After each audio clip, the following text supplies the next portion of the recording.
Alright, so putting my dreads in. I did it with one person, who was my mom. Thanks, Mom. I love you. And it took us a total of about 20 hours, cumulatively. We spanned that over about 4 days. We did like a row a day, or however we did it. I recommend that some people say don't wash your hair before you do it. I think that's a flat out lie. Wash your hair. As a matter of fact, wash your hair with something that will take all of the residue out of your hair that it normally has from shampoos. I used a baking soda mixture. I used about, I think I used a tablespoon of baking soda per cup of water or something, and just mix all that up and then pour that on your hair and kind of scrub it around, and that worked pretty well. Near the 4th day, because I didn't shower, well, I didn't wash my hair in between when we did it over the days, and on the last day up here the hair was kind of oily and it was really hard to start the dreading process. So I recommend wash your hair before you put them in. If you have friends, even if you have like 4 friends doing your hair, doing like 5 dreads each one, it's gonna take like 4 or 5 hours to do. So I do recommend that you put them in yourself though. I mean, like, have your friends help you or something. I went to a salon and it was going to be about $250 to $350 for her to put them in. So I'd say do it yourself. I have, I think, 23, 25 dreads in my hair. Thickness depends on whatever you want. I like the thickness of mine.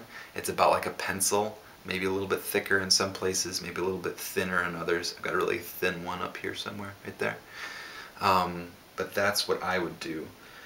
Yeah, so that's putting them in. Oh, and as far as how I put them in, I use back combing. And I would recommend that when you back comb the hair, I saw somebody on like Dreadhead HQ or somewhere like that. There's this kid with really long red hair, and she was back combing kind of lightly, and then she palm rolled a bunch of wax into his head. And they looked like dreads when she was done, but I did not want to have any wax or gunkiness in my hair at all. I was just totally against that. And I think that they look fine when you don't use wax.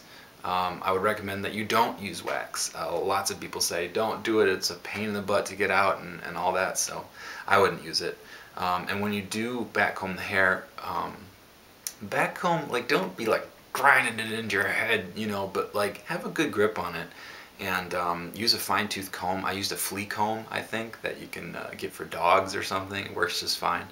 And really do it. Like don't just like kind of brush like lightly. Like really, you know, get the hair dreaded up.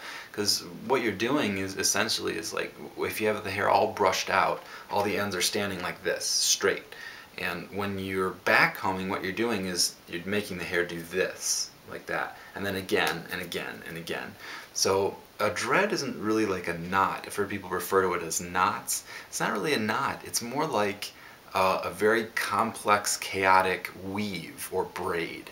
So the tighter that you make it, the better I think that the dreads stay in. You can also use a twist and rip method. I did that every now and again to really set them in.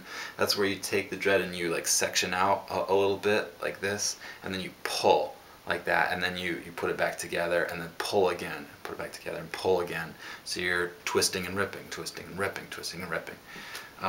That's another thing that I did, but primarily I back combed. So yeah, so that's how I put them in.